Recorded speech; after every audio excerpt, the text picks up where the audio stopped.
La conferencia del día. Iniciamos el ciclo de charlas de la salud en movimiento. Nos encontramos en el Centro de Convenciones de la ciudad de Gualeguaychú para que llegue a todos ustedes, a todo Entre Ríos y a todos los que comparten con nosotros esta propuesta a través del Internet. Esta posibilidad que nos da el YouTube de acercarnos a distintos lugares que tienen avidez por el conocimiento de lo que son distintas temáticas de salud. Y es así como en este ciclo de charlas distintos profesionales gentilmente se suman y comparten con ustedes, con los que están aquí presentes y con ustedes que están en su casa, distintos temas que al abordarlos nos permiten ampliar ese conocimiento tan importante para nosotros para mejorar nuestra calidad de vida. En primer término, en el día de hoy va a estar con nosotros el doctor Carlos Melo. Él es médico especialista en traumatología, ortopedia, es miembro certificado por la Asociación Argentina de Ortopedia y Traumatología y es cirujano artroscopista. Ex residente del Hospital Militar Central de la Ciudad Autónoma de Buenos Aires, ex residente del Hospital de Niños Ricardo Gutiérrez, también de la Ciudad de Buenos Aires. Es fellow en cirugía artroscópica del UHS Sport Medicine de Miami, Estados Unidos. Es profesor de enseñanza superior y universitaria, ex jefe del Servicio de Traumatología del Hospital Centenario de Gualeguaychú, ex presidente del Colegio Médico de Gualeguaychú y actualmente es director médico del Sanatorio Luis Janot Sueiro. El doctor Carlos Melo va a estar hablándonos sobre ortopedia infantil. Bienvenido, doctor Melo, a esta charla. Bueno, buenas tardes. Gracias, Elsie, por la invitación. Buenas tardes a los concurrentes. El tema que vamos a abordar, quizás, bueno, en el breve tiempo asignado, trataremos de dar un breve pantallazo de lo que es la ortopedia infantil. La ortopedia infantil es una subespecialidad dentro de lo que es la traumatología y la ortopedia en general. Existen algunos temas, algunas afecciones que son, bueno, patrimonio de la infancia y que por ahí en una residencia, en un lugar de formación de adulto, no se tiene contacto con este tipo de patologías. Amén también de las partes traumáticas. Una cosa es las enfermedades, lo que es la ortopedia en sí, y otra cosa es la parte traumática, las fracturas, que también tienen algunos criterios, algún comportamiento distinto para encarar el tratamiento, distinto a un adulto. Acá nos centraremos en lo que son afecciones, destaqué algunas, las más frecuentes. En primer término, quisiera hablar de lo que es la displasia de cadera. Esto considero que es muy importante porque todo el equipo de salud que está en contacto con esta patología o con este grupo etario, es muy importante tener algunas nociones importantes que son importantes para el diagnóstico precoz de la afección. La displasia de cadera es se denomina a una serie de malformaciones que se generan en la articulación coxofemoral, que es la articulación de la cadera, y son muy variadas y difíciles de diagnosticar. Por eso es muy importante acá la atención inicial del recién nacido, del equipo de enfermería, de la atención del neonato y del pediatra.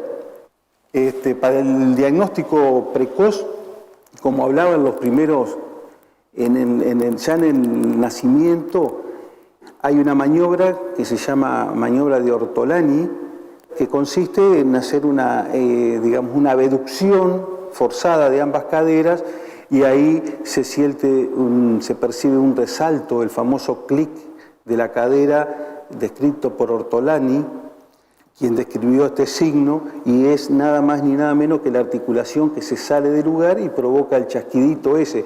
Y esto es muy importante detectarlo en esa etapa porque al mes de vida desaparece ese signo.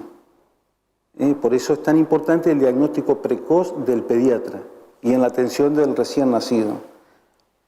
En una etapa mayor, a mayor edad, digamos, un chico, como estaba el núcleo de crecimiento, esto es el esquema de una radiografía de pelvis, donde se ven ahí las dos caderas, y fíjense en la cadera izquierda, cómo está fuera de la articulación, fuera de la cavidad cotiloidea. No podemos entrar en detalles de recordar un poquito la anatomía porque el tiempo no lo permite, pero sí lo que quiero resaltar es el concepto. Cuando uno hace una radiografía antes de los 3-4 meses, todavía no se encuentra presente el núcleo de crecimiento. No está presente y uno se guía solamente por la epífisis, por la parte proximal del fémur. Entonces se trazan ciertas líneas que eso permite arribar al diagnóstico de una displasia de cadera. En este caso, por ejemplo, es un chico de más de 4 o 5 meses, porque el núcleo de crecimiento aparece aproximadamente a los 5 meses de nacido. Y ahí es más fácil hacer el diagnóstico. Bueno, ahí ven una radiografía que refleja el esquema anterior. Vuelvo a repetir, este es un chico de más de 5 meses. Otro signo indirecto, cuando un chico tiene, por ejemplo, 3-4 meses, encontramos que del lado sano se encuentra presente el núcleo de crecimiento de la cabeza del fémur, y en el lado patológico siempre hay un retardo en la aparición. Ese se llama signo de Nelaton radiológico, pero cuando, si ustedes ven comparativamente, ven que el luxado está hipoplásico, está menos desarrollado del lado izquierdo, porque es una cadera que está luxada. Ahí tienen otra radiografía. Esta es la maniobra de Ortolani que le decía, que consiste en abrir las piernitas y eso provoca el chasquido, el clic de la cadera, y que después del mes de vida desaparece. Entonces ya nos tenemos que guiar por 2 elementos diagnósticos, como decía, la radiografía, también el examen clínico, que ahora voy a dar algunos signos. Hay un signo que es la simetría de pliegues. Esos pliegues que normalmente tienen todos los bebés, cuando hay una cadera luxada, están asimétricos. Ustedes ven que de un lado está más abajo, más arriba, en fin. Eso es un signo descrito de cuando uno le permite sospechar una displasia de cadera. Y la limitación de la abducción es el otro signo clínico. También sepan que otro elemento diagnóstico que se utiliza es la ecografía. Es muy común hoy en día que para exponer menos a los rayos X a un bebé se le pide una ecografía. Hay que hacer la interconsulta correspondiente porque a veces se le hace el diagnóstico clínico y después se verifica con la radiografía, que es lo más seguro. Bueno, otro ítem que es muy importante, que me pareció importante destacar en esta charla, es la cadera dolorosa en los chicos. Ese chico que ve la madre, lo lleva al médico o lo lleva al pediatra porque el chico renguea, cojea al caminar, o a veces no puede expresarse, pero llora, le duele. Hay una serie de patologías que son muy importantes y muy frecuentes dentro del grupo etario, porque estamos hablando de infrecuencias de estas patologías. Realmente no son afecciones muy frecuentes, pero sí hay una patología muy frecuente que todo pediatra, todo médico generalista debe conocerla, que es la cadera dolorosa, que acá no está mostrado porque no hay ningún estudio que lo pueda poner en evidencia, que se llama sinovitis transitoria de cadera. Es un chico de 2, 3, 4, hasta 5, 6 años que de golpe, después de andar salvajeando, subiendo, tirándose de la mesa, de la silla, que esto, que el otro, al día siguiente aparece con dolor.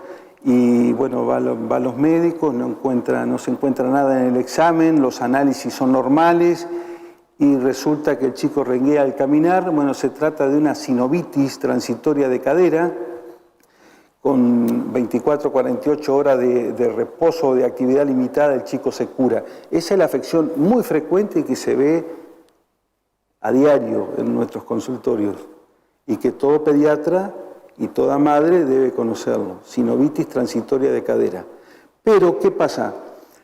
Cuando ese cuadro se repite muy seguido, o cuando se hace permanente, el chico renguea, se queja de duele y demás, hay que empezar a sospechar otras patologías que son más graves, como por ejemplo la epifisiolisis. La epifisiolisis de cadera, como el nombre lo dice, epifisiolisis significa una fractura a nivel del cartílago de crecimiento. ¿Ven? De este lado es el cartílago de crecimiento que normalmente existe entre el cuello y la cabeza del fémur. Y fíjense de este lado cómo se desplazó. Es el chico que bruscamente o por ahí tenía un cuadro de dolor leve al caminar y de golpe realmente una impotencia funcional, que se queja de mucho dolor y cae en la cama. Generalmente estos chicos van acompañados de otros cuadros hormonales, son chicos gorditos, muy relacionados con lo que se llama el síndrome de Froelich, que es un trastorno endocrino, una obesidad que llama la atención, y bruscamente aparece el dolor y el desplazamiento de la cabeza del fémur. Después otra patología también relativamente frecuente de cadera dolorosa en un chico de 4 a 8, 9 años es la enfermedad de Perthes.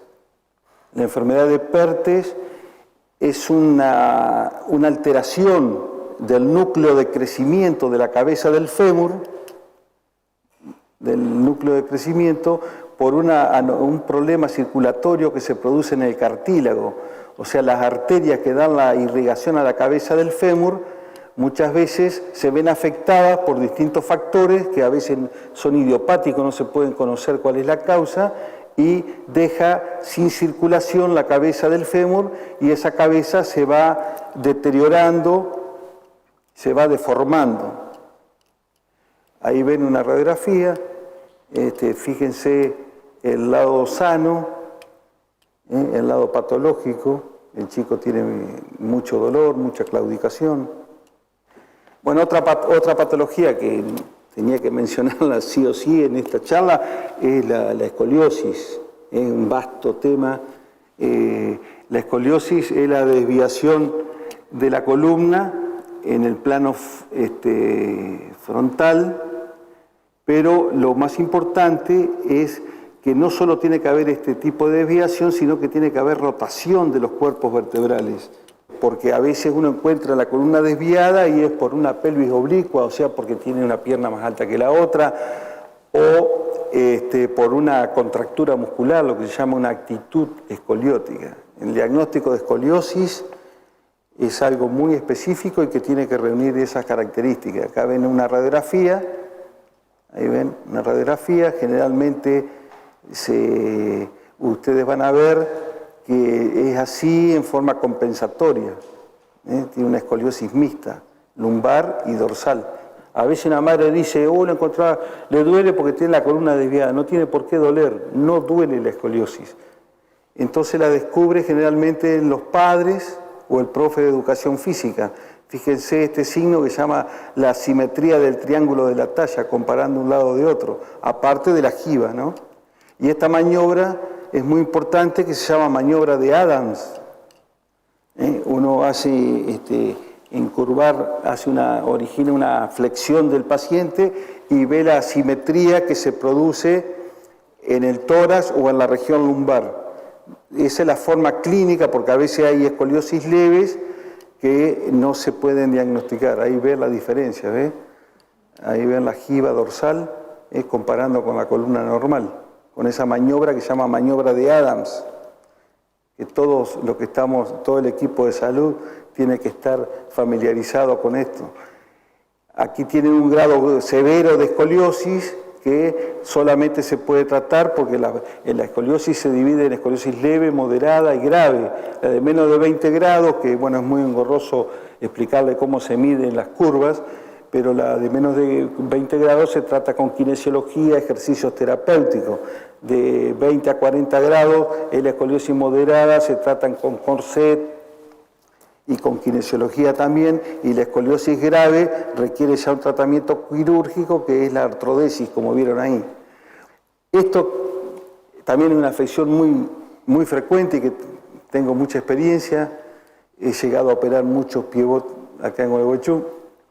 Es una anomalía que en realidad es una suma de deformidades en el pie que se llama pie varo, equino, aducto, supinado. O sea, son toda una serie de desviaciones que el chico nace con, genéricamente se denomina pie bot. Y esto es muy importante diagnosticarlo también precozmente y de entrada, ya al otro día de nacer, hay que hacerle vendajes. Se hacen vendajes con tela adhesiva y una plantillita de cartón y se lo lleva a la posición normal. Otras veces no se logra controlar de esa manera y a otra edad hay que hacer yesos en distintas posiciones que se van cambiando. Por eso también es importantísimo el tratamiento precoz, porque cuando un chico ya tiene 1 año con un pie bot, ya es tarde. Sí o sí requiere cirugía. Bueno, ese es un paciente operado por mí, lo vi hace pocos días, hacía 15 años que no lo veía. Ese es el resultado.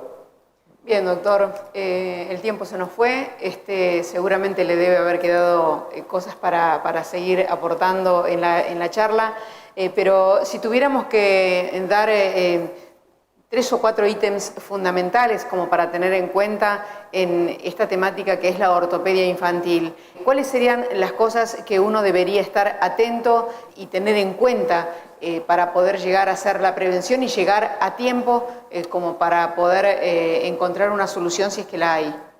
Bueno, como mencionamos en la charla, hay, por ejemplo, ciertas patologías en las cuales el padre, el núcleo familiar, cumple un rol fundamental. Cuando uno ve a un chico que claudica, renguea, aunque parezca una pavada, llevarlo al médico, al pediatra, y el pediatra lo derivará al especialista que corresponde.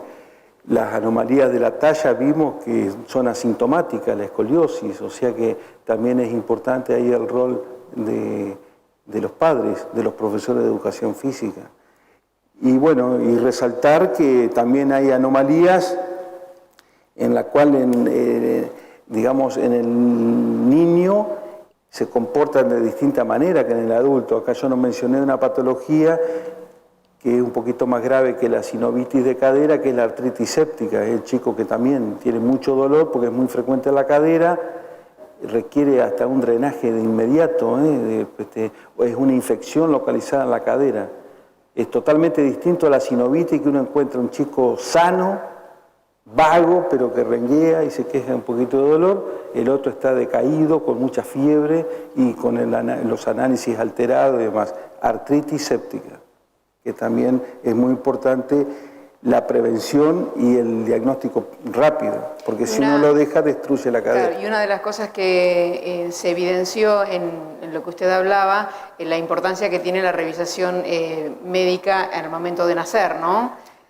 Cuando el médico, el pediatra está ahí haciendo la primera revisación de la criatura y en donde se pueden detectar muchas de las patologías que usted mencionó. Por supuesto, en ciertas patologías como la displasia de la cadera es fundamental el rol ahí del pediatra. Y ya que está, que me haces inteligentemente esa pregunta, también añorar viejas épocas, cuando yo era chico, en cada escuela había una clínica escolar, ¿no es cierto? Eso lamentablemente se perdió, parece mentira, porque el diagnóstico precoz en la ortopedia infantil es importantísimo para el éxito de estas patologías. Gracias, doctor Melo. Le damos un aplauso al doctor y las gracias. Enseguida regresamos con nuestro programa.